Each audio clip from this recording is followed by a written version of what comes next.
Ayan, magluluto tayo ngayon ng karne. Ayan, malambot na ang karne natin. At may maliliit na okra. By size ito, may small, medium, at yung ini-slice nila ng pino-pino. Pero ito yung gusto namin kasi pag niluluto mo, hindi siya madulas. Hindi siya ganong slimy.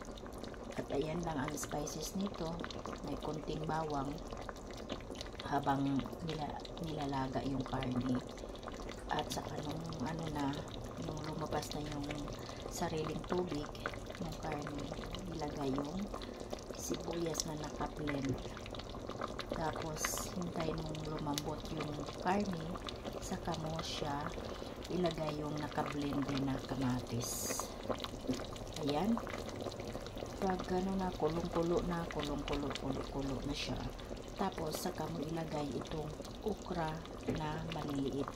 Yung okra dito na tinitinda by sizes, ito yung medium size ang pinili kasi hindi siya gaanong maliit, tama-tama lang. At pili ka lang, mayroong yung ini-slice, pero mas yung pag niluluto mo,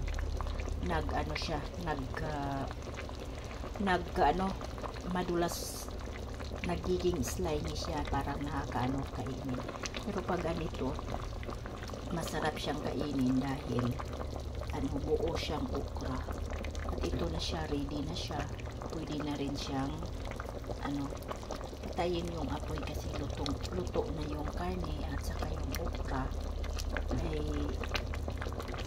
kunting pakulo lang ito at maluluto na rin at may timplado na ito. Timplado na siya. Kaya ayan ang natin, mga kalangga ko dyan.